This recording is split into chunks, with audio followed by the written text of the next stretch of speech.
আসসালামু আলাইকুম প্রিয় দর্শক, অন্য মঞ্চের আলাপচারিতায় আপনাদের সকলকে আমন্ত্রণ জানাচ্ছি। প্রিয় বন্ধুরা, প্রীতি, সালাম এবং শুভেচ্ছা নেবেন। বাংলাদেশের একমাত্র নোবেল বিজয়ী, তাও আবার শান্তিতে নোবেল বিজয়ী global celebrity doctor Mohammad Yunus অবশেষে ছেড়ে দে মা কাদি এই অবস্থায় তিনি ক্ষমতা হস্তান্তরের জন্য ব্যতিব্যস্ত হয়ে পড়েছেন এবং তিনি তার আশেপাশের সব মেশিনারিজকে, সব উপদেষ্টা এবং লোকজনকে বলে দিয়েছেন তিনি দায়িত্ব হস্তান্তর করে চলে যেতে চান। তিনি আর এই বোঝা বইতে পারছেন না, কারণ আহ, যারা বলতো স্যার 5 বছর থাকেন, 10 বছর থাকেন, তাদেরও আমরা এখন আর ভোকাল হইতে দেখি না, তাদের কথাই শুনি না।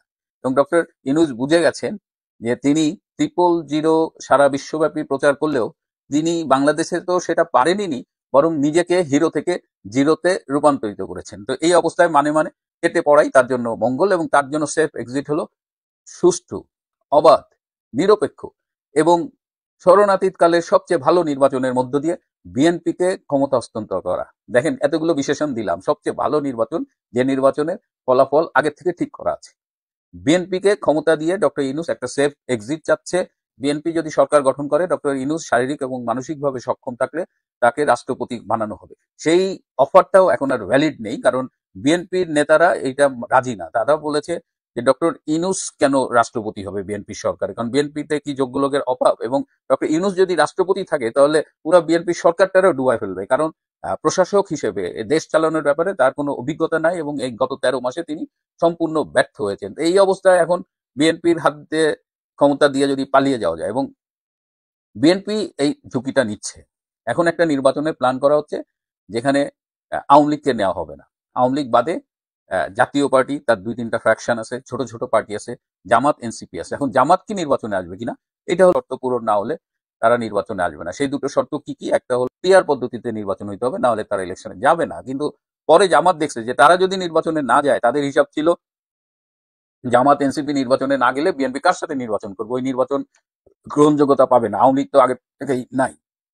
কিন্তু এখন দেখা যাচ্ছে যে জামাত এনসিপি না থাকলেও তারা জাতীয় পার্টির 2 ফ্র্যাকশনকে নিয়ে আসবে, এবং সেক্ষেত্রে জাতীয় পার্টির এক ফ্র্যাকশনকে প্রধান বিরোধী দল করবে। সেক্ষেত্রে জামাত কি হলো, আম ছাড়া সবই যাবে, কারণ পিআর পদ্ধতিতে তারা হয়তো 20 থেকে 25টা সিট পাইতো, আর এখন হইলে তারা 7 থেকে 10 ভাগ পাবে। সুতরাং জামাত দেখছে যে সব হারাচ্ছে, জামাত এখন সুর বদলায় ফেলতেছে। দেখবেন যে জামাত এখন বলতেছে জনগণ না চাইলে আমরা পিআর পদ্ধতিতে যাব না। তো জামাত নির্বাচনে আসতেছে, এটা নিশ্চিত থাকেন। এরপরে এনসিপি, এনসিপির বাড়াবাড়িতেও মানে অসহ্য পর্যায়ে চলে গিয়েছিল। টোকাই, হ্যাঁ, মানে ভাত খাওয়ার জায়গা ছিল না, টাকা ছিল না। এখন তাদের শুনি কেউ দুবাই 100 কোটি টাকার প্রপার্টি করছে, কেউ শুনি যে বিট কয়েনে কোটি কোটি টাকার বিট কয়েন কিনছে। তো এইসব টোকাইরা এনসিপি করে ধরাকে সরা জ্ঞান কথা শুরু করলো, এবং তারা আওয়ামী লীগের সাথে সাথে বিএনপিকেও রাজনীতি থেকে ভ্যানিশ করে দেবে। সেই 1 2 3 4 বলে তারেক ভাইয়ের নামে কি সব স্লোগান, অনেক মানে যা তা অবস্থা আর কি। সেই এনসিপি এখন বাস্তবতা বুঝছে যে তারা ইউনূসের প্রশাসন, সেনাবাহিনী, এই সব কিছুর প্রভাবেও সারা দেশ ঘুরে কোনো আলোড়ন তুলতে পারেনি। তো এই এই জায়গায় এনসিপি এখন যেটা রিয়েলাইজ করছে যে তারা ওই বিএনপির কাছে ভিক্ষা চাইতেছে আর কি। 5-6টা চাইবে, 2-3টা যা পায় এটাই তাদের জন্য লাভ। তারা এখন আর ওই স্বপ্ন দেখে না যে কিংস পার্টি হিসেবে তারা সরকার গঠন করবে, নাহিদ মিয়া প্রধানমন্ত্রী হবে, এইসব আজোরা স্বপ্ন আর তারা দেখে না। এখন এনসিপি 2 দিন আগেও বলছে তারা নির্বাচনে যাবে না, ফেব্রুয়ারিতে নির্বাচন হতে দেবে না, এফআইআর অফিস গুড়িয়ে দেবে। এই এনসিপির হাসনাত, সার্জিস, তাদের ফেসবুক স্ট্যাটাস, বক্তৃতা, এগুলো চালায় আমরা টিকতে পারতাম না। কিন্তু এখন হঠাৎ দেখেন যে জোকের মুখে লবণ পড়লে যা হয়, এনসিপি একদম পোতায় গেছে, এবং এনসিপি কে কেউ গোনায় ধরে না, বাংলার ভোটাররা তো ধরে না, বিএনপিও তাদের গোনে না। বিএনপি হয়তো 1-2টা সিট তাদের দিতে পারে, যে ছোট মানুষের পার্টি। তো এই এই অবস্থা হলো রাজনীতিতে এখন নির্বাচনের হচ্ছে। এখন আওয়ামী লীগ কিন্তু বলে দিয়েছে ডক্টর ইউনূসের অধীনে তারা নির্বাচন করবে না। তো আওয়ামী লীগের এই স্ট্যান্ডটা, এটা ফার্ম স্ট্যান্ড, এবং এটা তাদের দলীয় অবস্থান। সো এই জায়গা থেকে এখন যদি আওয়ামী লীগ বাদ দিয়ে কেউ নির্বাচন করে, আওয়ামী লীগ কি করবে এটা কিন্তু আওয়ামী লীগ এখনো বলেনি। সুতরাং আওয়ামী লীগের আওয়ামী লীগ ভীতি, আওয়ামী লীগ জুজু, এটা কিন্তু সবার মধ্যে কাজ করতেছে। এই বিএনপি বলেন, ইউনূস বলেন, জামাত বলেন, এনসিপি তো ওদের তো এখনো মানে ওদের তো এখনো দাঁতই ওঠে নাই। এর মধ্যেও পদ্মার আড়ালে তো অনেক খেলাই চলছে। আমেরিকার প্রতিনিধিরা আওয়ামী লীগের সাথে যোগাযোগ করছে, ভারতের একটা স্টেক আছে, চায়না, রাশিয়ার একটা স্টেক আছে। এগুলো নিয়ে কথায় কি চলবে সেটা আমাদের দেখতে হবে, অপেক্ষা করতে হবে। কেউ কেউ বলছেন ফেব্রুয়ারি নয়, হয়তো ডিসেম্বরের মধ্যেই নির্বাচন হয়ে যাবে। ইউনূস হয়তো 1 মাসের মধ্যে চলে যাবে এবং নতুন একটা তত্ত্বাবধায়ক সরকারের অধীনে নির্বাচন হবে। সো এই আলোচনাগুলো আছে। যে বিপ্লবী সরকার গঠনের একটা পরিকল্পনা চলছে। আপনারা হয়তো আমাকে বলতে পারেন যে ভাই এটা হঠাৎ করে আপনি কি বললেন, কারণ হচ্ছে যে আমরা দেখছি ফেব্রুয়ারিতে নির্বাচনের আলোচনা চলছে, এইদিকে আবার গণভোটের কথা চলছে, ওইদিকে আবার শেখ হাসিনা আমাদের মাননীয় প্রধানমন্ত্রী, আমাদের মাননীয় নেত্রী, প্রাণপ্রিয় নেত্রী, উনি বলেছেন আওয়ামী লীগ ছাড়া কোনো নির্বাচন হবে না। এত কিছুর ভেতরে হঠাৎ করে বিপ্লবী সরকারের কথা কেন আমি বলছি, এটাই আপনারা হয়তো চিন্তা করছেন। তো চলুন কি জন্য আমি বলছি বিপ্লবী সরকারের কথাটা সেটা আপনাদের একটু বলি। আপনার প্রতিটা ডট মিলিয়ে দেখেন যে আমার কথাগুলোর সাথে মিলে কিনা। এটা আমার একটা অ্যাজাম্পশন যে এইরকমই হওয়ার একটা পায়তারা চলছে। এখন আপনারা সকলেই জানেন এখন যে আগামী মাসের 13 তারিখ মানে নভেম্বরের 13 তারিখে আমাদের মাননীয় নেত্রীর বিরুদ্ধে একটা হত্যা মামলার ফাঁসির রায় দিবেন, এটা রায় দিবেন। এর হচ্ছে প্রথম কথা। দ্বিতীয়ত, আপনারা যদি একটু খেয়াল করেন, দুদিন আগে জামাতের আমির বলেছে যে আওয়ামী লীগ নভেম্বর আওয়ামী লীগ হরতাল ডাকবে। উনি কিভাবে জানবেন? উনি কি আওয়ামী লীগের সাথে আতত করতেছেন, নাকি উনি আওয়ামী লীগের প্রেসিডিয়াম মেম্বার বা সভাপতি, কোনটা? উনি আগ বাড়িয়ে যে হঠাৎ করে এটা বললেন যে আওয়ামী লীগ হরতাল ডাকবে, এটা হচ্ছে আপনার দ্বিতীয় ডট। এরপরে দেখেন আজকে মানে আজকে এখন পর্যন্ত গতকাল সারাদিন সারা রাত 3-4টা জিনিস খুব ঘুরছে ফেসবুকে, টুইটারে, সব জায়গায়। সেটা হচ্ছে যে ডারভিন আসির সে বলেছে যে বিএনপি কাবিন নামায় সই করেছে, এখন বিয়ে কেমনে না করে। এরপরে আবার জামাতের আমির বলেছে যে না, নভেম্বরে ইলেকশন হইতে হবে, গণভোট হইতে হবে, এছাড়া অন্য কিছু মানি না। এরপরে আপনার ডাক্তার ইউনূস কাকা বলেছেন যে ইলেকশনের দিকে যাচ্ছি আমরা, যে কোনো মুহূর্তে আক্রমণ হইতে পারে। কি আক্রমণ করবো আপনাকে? ঠিক আছে না? এরপরে আপনার আমাদের বিএনপি নেতা বুড়া মিয়া, যিনি আছেন আর কি এখন বর্তমানে মহাসচিবের পরে, উনি কি বলেছেন? মির্জা ফখরুল ইসলাম আলমগীর কাকা, উনি বলেছেন যে আমাদের যে কাগজ দেখিয়ে সাইন নেওয়া হয়েছিল সেই কাগজ মাঝখান থেকে চেঞ্জ করে দেওয়া হয়েছে, এই ধরনের কাগজ তো ছিল না, এবং এটা তো মেনে নেওয়া যায় না, এটা আমাদেরকে বলা হয়নি। এখন ঘটনা হচ্ছে যে কাকা, আপনি তো সেদিন সাইন করে সেলুট দিয়েছেন, নেতা মেনেছেন কারে? ডাক্তার মোহাম্মদ ইউনূসরে। আবার আমেরিকাতে যাই বলছেন কি জিয়ার ছবি দেখা যাচ্ছে ডাক্তার ইউনূসের ভেতরে, বা জিয়ার ভেতরে ডাক্তার ইউনূসের ছবি দেখা গিয়েছিল তৎকালীন সময়, আপনি এই ধরনের একটা বুঝাইতে চাইছেন। এবং বাকি ইসলামিক দলগুলোর মধ্যে সবাই একটু নিশ্চুপ নিশ্চয়। আবার এই দিকে এই যে এনসিপি, শাপলা না কলি, কলি না শাপলা, লাল না কালা, কালা না সাদা, কুম্বু, এটা নিয়ে চলতেছে কেন। আবার আপনার একটা জিনিস খেয়াল করেন যে এনসিপি বলতেছিল যে যদি রাষ্ট্রপতি স্বাক্ষর করে তারা সেটা মানবে না। ওই যে তাদের যে জুলাই চুদলিংপং সার্টিফিকেটটা, ওইটা রাষ্ট্রপতি স্বাক্ষর করলে মানবেন না, ওইটা কে স্বাক্ষর করতে হবে? ওইটা স্বাক্ষর করতে হবে ডাক্তার মোহাম্মদ ইউনূস কাকা, নোবেল লরিয়েট। তো উনি যদি স্বাক্ষর করেন ওনার এটাই হইতে হবে। আবার এদিকে আপনার ঐক্যমত্য কমিশনের যেই গাঞ্জাখোর, সে বলছে 270 দিনের ভেতরে, পরবর্তী নির্বাচনের পরে সংসদে 270 দিনের ভিতরে যদি এটা যদি রেডি করে না হয় তাহলে অটোমেটিক্যালি এটা বিবাহ হইয়া যাবে বা তালাক হইয়া যাবে। আপনার যে যেটা ধরেন, যে ওই তালাকের একটা আছে না যে 3 মাসের ভিতরে আপনি এই তালাক নামা পাঠাইলেন, ছেলে পাঠাক আর মেয়ে পাঠাক, যদি আপনার 3 মাসের ভিতর না নেন তাহলে অটোমেটিক তালাক, ওই রকম আর কি। এখন কথা হচ্ছে যে বিএনপি, যিনি বলি বিএনপি বা ওই যে সাকি মার্কা দল বাকিদের বলি যে তোমরা বিয়ে করতে গেছো তখন তোমরা জানো যে মেয়ে পতিতা, এরপরও তোমরা বিয়ে করছো, তখন তো ভালোবাসায় টইটুম্বুর। বিয়ে করার পরে এখন 15 দিন পরে বলে যে না তুমি তো পতিতা, তোমার আমি বিয়ে করতাম না, তোমার আমি বিয়ে করছি, তোমার লগে এখন তালাক হবে, তুমি চরিত্রহীন। এই সে তো তুমি তো আগেই জানছো যে সে পতিতা ছিল, বিয়ে করছো, সেটা এখন আবার চরিত্রহীন আর চরিত্রবান খুঁজা লাভ কোথায়? এগুলো হচ্ছে সবগুলো ডট, এগুলো একটু মিলান আপনারা। তাহলে এখন দেখেন যে আমি বললাম যে বিপ্লবী সরকার কেন। দেখেন, যদি ডাক্তার ইউনূসের সাইনই বৈধ, যে ডাক্তার ইউনূসই সাইন করতে পারেন সেটাই বৈধ না থাকে, সেনাপ্রধানও নেই, সেনাপ্রধান যদি না থাকে তাইলে কি সর্বে ডাক্তার মোহাম্মদ ইউনূস। এখন এনসিপি চাচ্ছে ডাক্তার মোহাম্মদ, এনসিপি মানে ডাক্তার ইউনূস নিজেই চাচ্ছে ভাই ও ইলেকশন দিতে আসে নাই, ও চাইতেছে ক্ষমতাটাকে ধরে রাখতে হবে। এবং একটা মাহফুজ আলমের সেই কথাটা একটু চিন্তা করেন, যে বলছিল যে একটা সংঘর্ষের দিকে দেশ এগিয়ে যাচ্ছে, যদি এখানে ইসলামী মৌলবাদীরা জড়িত হয় তাহলে আরো সংঘর্ষ ব্যাপক হবে। তাহলে আপনারা দেখেন ইসলামী জঙ্গিবাদ, ওই যে আপনার পাকিস্তানের বিভিন্ন জঙ্গিরা, বড় বড় জঙ্গিরা এখন আসতেছে, মুম্বাই অ্যাটাকের সেই জঙ্গিরাও এখন বাংলাদেশে ঘুরছে ভিড় দর্পে। কারণ এরা যেটা চাচ্ছে, এরা চাচ্ছে যে ডাক্তার ইউনূসকে আগামী 1 তারিখে, ঠিক আপনার নভেম্বর 1 তারিখ থেকে 15 তারিখের ভিতরে বিভিন্ন সিনারিও আরো দেখতে পারবেন। যদি আমার অ্যাজাম্পশন গুলো ঠিক হয় তারা একদম 100% শিওর থাকেন যে এটা বিপ্লবী সরকার গঠন করেন। তারা করবে কি? তারা ডাক্তার ইউনূসকে বিপ্লবী সরকারের প্রধান করে আপনার চুপুরে সরাবে, সাথে সরাবে আমাদের মহামান্য সেনা প্রধানকে সরাইয়া এই পুরো সেনাবাহিনীটাকে ইসলামিক সেনাবাহিনীর আদলে একটা কাঠামো দিবে। ইসলামিক সেনাবাহিনীটা বলতে আপনার সাদ্দাম হোসেনের বাথ পার্টির মতো করতে পারে, যদিও ইরানের রেভুলেশনারি গার্ডের মতো না। এইখানে একটা ভজগট করে ওই কামরুল ইসলাম রে এটার প্রধান বানাবে, মানে ইসলামিক সেনা, টোটাল ইসলামিক সেনা। এর ভিতরে তো পুলিশ তো শেষ, বিডিআর যা আছে এগুলো থাকার না থাকার সমান, ডিজিএফআই এর অবস্থা তো খারাপ, বাকি সবাই সেনাবাহিনীর যেটা আছে এটা তো এক থাপ্পড়ে উঠে এক থাপ্পড়ে বসে, পর ঘুরে ঘুরে পোলা পানি পিঠা, এদের মাইরে এরা উঠে আর বসে। সুতরাং এগুলো সব শেষ করে দিবে, শেষ করে দিয়ে ওনারা ইসলামিক সরকার গঠন করবে। এখন কত হচ্ছে যে ওই যে শেখ হাসিনার ভিতরে হত্যা মামলার রায়, সেটা 13 তারিখে তো দিবে, এটা শিওর থাকেন আপনারা। এখন এই রায় দেওয়ার আগে বা পরে, 2-4 দিন আগে বা পরে ওনারা এই বিপ্লবী সরকারের ঘোষণা দেবেন। আর ওই যে তত্ত্বাবধায়ক সরকারের একটা মূলা যেটা ঝুলতেছে এখন কোর্টে, এটা আর হবে না। আর যেহেতু আমাদের মাননীয় প্রধানমন্ত্রী অলরেডি বলে দিয়েছেন কি, আপনি একটু চিন্তা করেন, ওইদিকে একটু চিন্তা করেন। উনি কি বললো যে বৈধ ইলেকশন না হইলে আওয়ামী লীগ ইলেকশনে তো যাবেই না, আওয়ামী লীগের লোকজনও ভোট দিবেন না, উনিও দেশে ফিরবেন না যতক্ষণ পর্যন্ত বৈধ নির্বাচন, আমাদের বৈধ সরকার না। তার মানে এই সরকার তো বৈধ না, এই সরকারের আন্ডারে কোনো নির্বাচনটাও বৈধ না। একটু বুঝার চেষ্টা করেন তাহলে কি হচ্ছে। তাহলে হচ্ছে আসলে ইলেকশনও হচ্ছে না, ইলেকশন হবে না। এবং এখন পুরো ডিপ স্টেট আর যাই বলেন এই যে ছাত্রী উপদেষ্টা, এদের সবার মাথা খারাপ যে শেখ হাসিনাও হঠাৎ করে নভেম্বর মাস শুরু হওয়ার 2 দিন আগে কেন উনি এতগুলো বিদেশি পত্রিকায় একসাথে ইন্টারভিউ দিলেন। এখন ওনার তো এটা, এখন আমার ওনার বাংলাদেশে কিন্তু ওই যে আমাদের ছাত্রী সাংবাদিক যে এপিতে চাকরি করতো, ছাত্রী সাংবাদিক কিন্তু বহিষ্কার করছে ফ্রান্সে, এপি ফ্রান্সের, ওরা বহিষ্কার করছে অনেক আগে।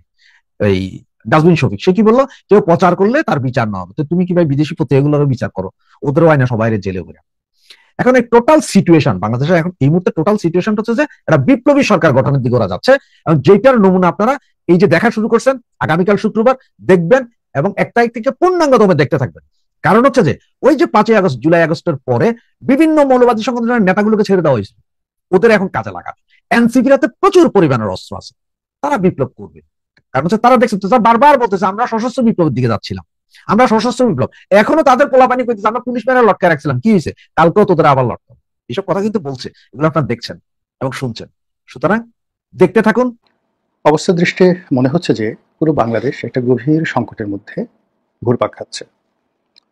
কেবলমাত্র সংকট বলে ভুল হবে, যখন 3 দিক থেকে সংকট আসে এবং এসে সেই সংকটগুলো একটা বিন্দুতে মিলিত হয়, এবং সেই বিন্দুতে এসে যখন একটা ঘূর্ণিপাত তৈরি হয়, তখন মানুষ যে বিপদের মধ্যে পড়ে, ঠিক ওইরকম একটি জাতীয় সংকট আমাদের এই দেশে দেখা দিয়েছে। রাজনৈতিক সংকট এখন ত্রিমাত্রিক হয়ে গেছে।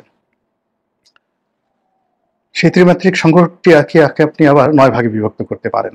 এত জটিল আবর্তনে যাব না, শুধুমাত্র এক এক করে বলি। আওয়ামী লীগের অবর্তমানে রাজনৈতিক অঙ্গন থেকে অন্তত 50% লোক নিজেদেরকে গুটিয়ে রেখেছেন। ফলে রাজনীতির অঙ্গনে একটা বিরাট শূন্যতা। আর সেই শূন্যতার মধ্যে ওই যে 50% লোক নিজেদেরকে গুটিয়ে রয়েছেন, তাদের মধ্যে যে হুড়োহুড়ি, মারামারি, অন্তর্ঘাত, এতে করে অতীতের যে সমস্যাগুলো যেগুলো এখনো চলমান, তার সঙ্গে আবার এই নতুন মারামারি, হানাহানি, কাটাকাটি, অন্তর্ঘাত শুরু হয়েছে। স্পষ্ট করে বললে জামাত, বিএনপি, এনসিপি থেকে শুরু করে আরো ছোট ছোট যে দলগুলো আছে সবার মধ্যে অন্তর্ঘাত। এটা গেল রাজনৈতিক সংকট 1। 2 নম্বর হলো রাষ্ট্রের যে বিচার ব্যবস্থা, পুলিশিং ব্যবস্থা, আইনশৃঙ্খলা ব্যবস্থা সব তছনছ হয়ে গেছে। কোনো একটা জায়গা থেকে আপনি আশ্রয় নেবেন, কেউ এসে আপনার বিপদে অভয় দিবে, রাষ্ট্রের এরকম কোনো সংগঠন নেই। বরং রাষ্ট্রের বড় বড় কর্তারা, তারা নিজেরা বিপদগ্রস্ত হয়ে যেভাবে অঝরে কাঁদছেন, শত শত হাজার হাজার প্রশাসনের কর্মকর্তার বিরুদ্ধে দুর্নীতি দমন কমিশনের মামলা, শত শত পুলিশ কর্মকর্তার বিরুদ্ধে থানা মামলা, কোর্ট কাছারিতে মামলা, শত শত মিলিটারি কর্মকর্তা, ক্যান্টনমেন্টের মধ্যে যে কি হচ্ছে, কয়জনকে আওয়ামী লীগের ট্যাগ দেওয়া হয়েছে, কয়জনকে জামাতের ট্যাগ দেওয়া হয়েছে, কয়জনকে যাকে বলা হয় বিএনপির ট্যাগ দেওয়া হয়েছে আমরা জানি না। এবং এইরকম ক্যান্টনমেন্টের মধ্যে সেন্সিটিভ জায়গাতে যখন এরকম ট্যাগিং এর রাজনীতি হয়, তখন সেটা যে কত ভয়ঙ্কর আকার ধারণ করে অতীতে আমরা সেটা দেখেছি। ফলে আমাদের সেনাবাহিনীকে প্রচুর ক্ষয়ক্ষতি মোকাবেলা করতে হয়েছে অতীতকালে। এটি গেল দ্বিতীয়। আর তৃতীয়, আপনি জানেন যে যার টাকা থাকে না তার ইমান থাকে না। অর্থনৈতিক অবস্থা এতটা খারাপ, অনেক মালিক বড় বড় ফ্যাক্টরি বন্ধ করে পালিয়ে বেড়াচ্ছে, ব্যাংক খুঁজছে তাকে ধরার জন্য, পাওনাদার খুঁজছে, ওয়ার্কাররা খুঁজছে, ফ্যাক্টরি রেখে পালিয়ে চলে গেছে। অনেক শ্রমিক, হাজার হাজার লাখ লাখ শ্রমিক বেকার হয়ে পেশা পরিবর্তন করে টিকে থাকার চেষ্টা চালাচ্ছে, আর এতে করে মানে কি যে একটা সামাজিক অবস্থা তৈরি হয়েছে, নীতি নৈতিকতা মানদণ্ড আইন শৃঙ্খলা চুরি ডাকাতি রাহাজানি থেকে শুরু করে সব জায়গাতে যে অস্থিরতা বিরাজ করছে। বিশেষ করে ঢাকার কতগুলো অপরাধ প্রবণ এলাকা, যেমন ধরুন মোহাম্মদপুর, তারপরে ধরুন টঙ্গী, উত্তরার যে 12 নম্বর 13 নম্বর সেক্টর পার হয়ে টঙ্গীর যে এলাকাটা, টঙ্গী তুরাগ নদীর তীরে আশুলিয়ার ওই অঞ্চলটিতে, নারায়ণগঞ্জে, রূপগঞ্জে, এখানে যে মানে মানুষের জীবন যে কিভাবে চলছে একমাত্র ভুক্তভোগী ছাড়া বলতে পারবে না। দেখলাম একটা ছিনতাইয়ের দৃশ্য, আমি জীবনে এরকম ছিনতাই করতে দেখিনি। উবারে করে একজন যাত্রী যাচ্ছে, তো তাকে টার্গেট করে ছিনতাইকারীরা রাস্তায় দাঁড়িয়ে আছে 4 থেকে 5 জন। ধরুন একটা হুন্ডা 30 বা 40 কিলোমিটার বেগে চলছে, তো ছিনতাইকারীরা উৎপেতে আছে এবং একজন সেই পিছনের যাত্রীকে ফ্লাইং কিক, চলন্ত হুন্ডার উপর থেকে ফ্লাইং কিক মেরে তাকে ফেলে দিল। হুন্ডাওয়ালা হয়তো 20 গজ দূরে 50 গজ দূরে গিয়ে সে হুন্ডা থেকে পড়ে গেল বা হুন্ডা চালিয়ে নিয়ে গেল, ওটা বোঝা গেল না অন্ধকার রাতিতে, কিন্তু যে পড়ে গেল মুহূর্তের মধ্যে সে উঠে দৌড় দেওয়ার চেষ্টা করলো, আর অমনি 4-5 জন ছিনতাইকারী গিয়ে তাকে ধরল। এই দৃশ্য আপনি না দেখলে বুঝতে পারবেন না। চোর হিসেবে কুমিল্লাতে একজন ধরা পড়েছে, বলা হলো চোর। সেই চোরকে বেদম, সেই চোরের যে আরতি, সে কি চোর না ভালো না অসহায়, কেন আসছিল সে বড় কথা নয়, মানুষের যে নির্মমতা, সেই নির্মমতা কোথায় গিয়ে পৌঁছে গেছে। এটি হলো আমাদের এই সমাজের ত্রিমাত্রিক সমস্যা। আর এই ত্রিমাত্রিক সমস্যায় আমরা বিশ্বাস হারিয়ে ফেলেছি, আস্থা হারিয়ে ফেলেছি, আমাদের মধ্যে হতাশা দানা বেঁধেছে ভয়ঙ্কর রূপে, এবং আমরা নিজের অজান্তে ভয় পাচ্ছি, অন্যকে ভয় দেখাচ্ছি, আর কাজকর্ম বাদ দিয়ে সারাক্ষণ শুধু সর্বনাশের চিন্তা করে চলেছি। আর এই অবস্থাতে পরাজিত শক্তি হিসেবে আপনারা যাকে বলে থাকেন আওয়ামী লীগ, তারা আবার বিপুল বিক্রমে ফিরে আসার জন্য চেষ্টা চালাচ্ছে। 15 বছরের শাসন শোষণ এবং আমাদেরকে অত্যাচার করার তাদের যে দক্ষতা সাহস, ওটা রাতারাতি কিন্তু নষ্ট হয়ে যায় না। যেমন ধরুন ভারতবর্ষ, মঙ্গলরা মানে হালাকু খান, চেঙ্গিস খানের বংশধররা 100 বারের মতো আক্রমণ করেছে, 100 বারের মতো আক্রমণ করেছে। তারা পরাজিত হয়েছে, ফিরে গেছে, কিন্তু আবার আসছে। একমাত্র 17 না 18 বার খালি তারা আক্রমণ করেছেন আলাউদ্দিন খিলজির জমানাতে, এবং আলাউদ্দিন খিলজির যে বড় সন্তান, এক সন্তান সেখানে মারা যায়। দ্বিতীয়ত সুলতান ইলতুৎমিশ, তার সবচেয়ে প্রিয় সন্তানও কিন্তু মারা যায়। তো এইভাবে মানে দাস বংশের সুলতান ইলতুৎমিশ থেকে শুরু করে একদম খিলজি বংশ, তো সেই খিলজি বংশ পর্যন্ত 100 বার মঙ্গলরা আক্রমণ করেছে, কিন্তু তারা একবারও সফল হয়নি, কিন্তু আবার কয়দিন পরে তারা ফিরে এসেছে। তো কাজেই আপনি যখন দীর্ঘদিন অত্যাচার করবেন, জুলুম করবেন, জুলুম করার পর আপনার ওই জুলুম করার যে ক্ষমতা, এটা কিন্তু কখনো বন্ধ হবে না। আওয়ামী লীগ গেছে মাত্র 1 বছর, ধরুন 2001 থেকে 2006 পর্যন্ত করেছে, পুরো দেশকে তছনছ করেছে। গত সেই 2006 থেকে 2025 পর্যন্ত 19 বছর বা 20 বছর, তাদের কি কোনো পরিবর্তন হয়েছে? দেখুন, পরিবর্তন মানে যখন শেখ হাসিনা চলে গেছে, ওই চাঁদাবাজির যে জায়গাটি, তারা অত্যাচারের যে জায়গাটি, জুলুমের যে জায়গাটি 15 মিনিটের মধ্যে তারা দখল করে ফেলেছে। তো সেই দিক থেকে যদি বিএনপির যারা লোকজন, যাদের অপকর্ম করার ক্ষমতা ছিল টানা 5 বছর, সেই 5 বছরের তাদের যে দক্ষতা অভিজ্ঞতা 20 বছরও নষ্ট হয়নি। 20 বছর পথে প্রান্তরে ফকিরের মতো ঘোরার পরেও যখনই তারা সুযোগ পেয়েছে 15 মিনিটের মধ্যে তারা পুরো দেশ দখল করে নিয়েছে। তো সেই দিক থেকে যদি আপনি আওয়ামী লীগকে চিন্তা করেন যে 15 বছর ধরে তারা যে দক্ষতা অর্জন করেছে, ট্রেনিং পেয়েছে, তাদের যেভাবে মানুষকে অত্যাচার করার যে সাহস হয়েছে, শক্তি হয়েছে, অর্থনৈতিক ভিত্তি হয়েছে, তারা যদি ফিরে আসে 15 সেকেন্ডের মধ্যে কি তাণ্ডব ঘটাবে, এটা মানে বোঝার জন্য খুব রকেট সায়েন্স দরকার হয়নি। এবার ধরুন 1971 সনে, 1971 সনে কত আগে, 58 বছর হয়ে গেছে না? তো ওই সময়টাতে জামাতের লোকজন যে কর্মকাণ্ডগুলো করেছে, তারা আলবদর, আশামস থেকে শুরু করে রাজাকার যে বাহিনী থাকুক না কেন, সেই বাহিনীর মাধ্যমে তারা যেভাবে জুলুম করেছে, অত্যাচার করেছে, তার ধারাবাহিকতায় অনেকেই মারা গেছেন, অনেকে বৃদ্ধ হয়ে গেছেন। এই প্রজন্মে এখন যারা নেতৃত্বে আছেন, তারা হয়তো শুধুমাত্র জামাতের সে আদর্শটা ধারণ করেন, কিন্তু দেখেন একটা সুসময় পাওয়ার সঙ্গে সঙ্গে 1 মিনিটের মধ্যে তারা যে ভাষায় কথা বলছে, তাদের যে বডি ল্যাঙ্গুয়েজ, আপনাকে মনে হয় না যে তারা আবার 71-এ ফিরে গেছে? তাদের সেই শক্তি সামর্থ্য তারা অর্জন করে ফেলেছে। তো তাই যদি হয়, তাহলে ওই যে বললাম না, যে কোনো অবস্থাতে একজন মানুষ যদি মারাও যায়, তার কিন্তু মানে স্বভাব যায় না, মানে না মৃত্যু হওয়া পর্যন্ত তার স্বভাব যায় না। স্বভাব এমন একটা জিনিস, এটা থেকে যায়। ফলে এই রাজপথে আওয়ামী লীগের যে কর্মকাণ্ড, আওয়ামী লীগ যা করতে পারে, এটা 1954, 1953, 58 থেকে শুরু করে একেবারে 2025 পর্যন্ত আপনি পুরো একটা গ্রাফ টানেন, এবং সেই গ্রাফ টানার ফলে তারা যা যা করতে পারে সেটা থানা জানে, পুলিশ জানে, মিলিটারি জানে, সাধারণ জনগণ জানে। তাদের যারা মাত্র 1 বছরের মাথায় তারা প্রতিদিন সারা বাংলাদেশে 30, 35, 40, 50টি করে ঝটিকা মিছিল করছে। কখনো কুমিল্লা হাইওয়েতে, কখনো চট্টগ্রামে, কখনো কক্সবাজারে, কখনো নারায়ণগঞ্জে, কখনো ঢাকার মোহাম্মদপুরে, কখনো সায়দাবাদে। সব মিলিয়ে আবার তারা এগুলো আবার সোশ্যাল মাধ্যমের মাধ্যমে জানান দিচ্ছে যে আজকে আমাদের 40টা হলো, আজকে আমাদের 36টি হলো, এবং আজকে অমুক জায়গাতে এতটি হয়েছে। এবং তারা শুধু এই কাজগুলো এখানে স্টপ রাখছে না। তারা দেখুন দিল্লিতে তৎপরতা চালাচ্ছে, কলকাতাতে তৎপরতা চালাচ্ছে, লন্ডনে চালাচ্ছে, আমেরিকাতে চালাচ্ছে, ঢাকা শহরে চালাচ্ছে। সব মিলিয়ে তারা তাদের প্রতিপক্ষকে রীতিমতো তটস্থ রাখছে। সিরিজ অফ ওয়েব বৈঠক করছে। সেই ওয়েব বৈঠকের ভিত্তিতে এই যে ভাঙ্গাতে একটা মারামারি হয়ে গেল, কি ব্যাপক মারামারি, মানে রীতিমতো গোপালগঞ্জে কি হয়েছে তার সাথে আরো বেশি ভাঙ্গাতে হলো। কি জন্য? সেখানে সাবেক সংসদ সদস্য নিক্সন চৌধুরী একটা হুকুম দিয়েছে, সেই হুকুম অনুযায়ী নাকি ভাঙ্গাতে এত বড় ঘটনা ঘটে। তো নিক্সন চৌধুরী যদি হুকুম দিয়ে এখনো ভাঙ্গাতে এই ঘটনা ঘটাতে পারে, তাহলে নিক্সন চৌধুরীর চাইতে অনেক শক্তিশালী সংসদ সদস্য আওয়ামী লীগের ছিল। শামীম ওসমান কি করতে পারে? সেটা আরো বেশি কাজ করতে পারে। এইভাবে অনেকের নাম বলা যেতে পারে। দোহারে নবাবগঞ্জে সালমানুর রহমান কি করতে পারে না? সে জেলখানে বসে কিন্তু অনেক কিছু করতে পারে, তার সেই ক্ষমতা আছে। এতদিন যাবো সে দোহার নবাবগঞ্জ পুরো এলাকা সে রাখছে।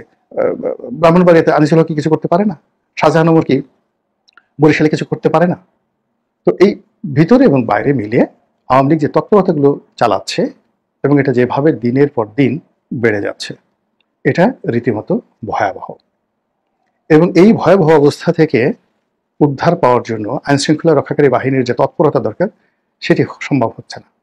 এর কারণ হলো এই যে 15 বছর আওয়ামী লীগের দাবিদারি করে মামলা মোকদ্দমায় পড়ে পুলিশ বুঝে গেছে যে রাজনৈতিক সরকারের কথা মতো যদি চলা যায় বা চলতে হয় তাহলে জেলের ঘানি টানতে হবে সারা জীবন, পুরো ফ্যামিলি শেষ। তার চেয়ে বরং যদি কোনো অন্যায় নির্দেশ না মেনে চাকরিটা চলে যায়, ভিক্ষা করে খাওয়া যাবে, রাস্তায় রিক্সা চালিয়ে খাওয়া যাবে। এটা কোনো কর্তৃপক্ষের হুকুম শুনে, অন্যায় আবদার শুনে যদি একটা কারো প্রতিহিংসার মানে শিকার হয় এবং পালা বদলের পরে যদি এখন যেভাবে আর্মির লোক, এখন যেভাবে পুলিশের লোক, সিভিল সার্ভিসের লোক মামলার ঘানি টানছে, এইভাবে যদি তাদেরকে মামলার ঘানি টানতে হয় তাহলে মানে পুরো পরিবারকে রীতিমতো জাহান্নামের আগুনে ফেলে দেওয়ার মতো একটা অবস্থা। তো এই কাজগুলো এখন কোনো পুলিশ কর্মকর্তা বা রাষ্ট্রের কর্মকর্তা দায়িত্ব নিয়ে সেই কাজগুলো করছে না।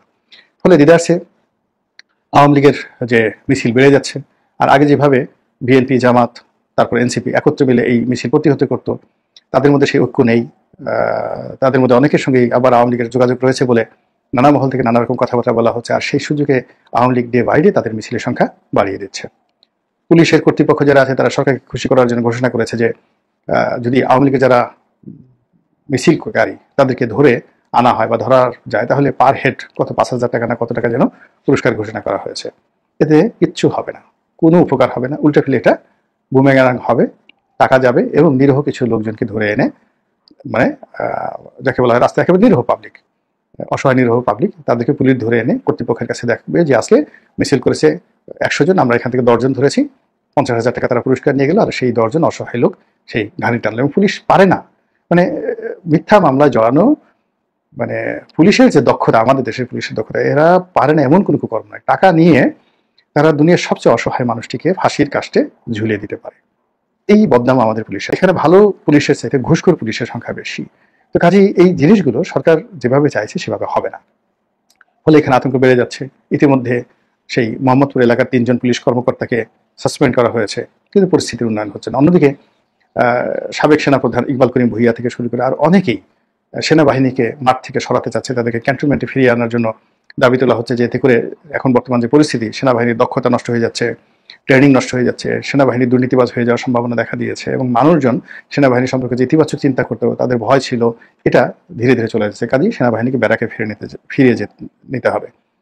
আর এই ঘটনাটা যদি ঘটে 7 দিন, অনলি ফর 7 days, 7 days যে কি হবে টেকনাফ থেকে তেঁতুলি, অর্থাৎ পুলিশ তো অ্যাক্ট করছে না, কাজ করছে না, সেনাবাহিনী ওইভাবে কোনো দায়িত্ব পালন না করলেও তাদের উপস্থিতির কারণে মানুষের মধ্যে যে ভীতিটি আছে সেটি যদি না থাকে, আওয়ামী লীগের মিছিল যদি এখন যেভাবে আছে এইভাবে চলতে থাকে, বিশ্বাস করেন মানুষের জীবনে, জাতীয় জীবনে ত্রিমাত্রিক সমস্যা, বারমুদা ট্রায়াঙ্গেল, এটা যে কত ভয়ঙ্কর হতে পারে তা হয়তো আমরা আবার নতুন করে দেখতে যাচ্ছি। মহান আল্লাহ আমাদের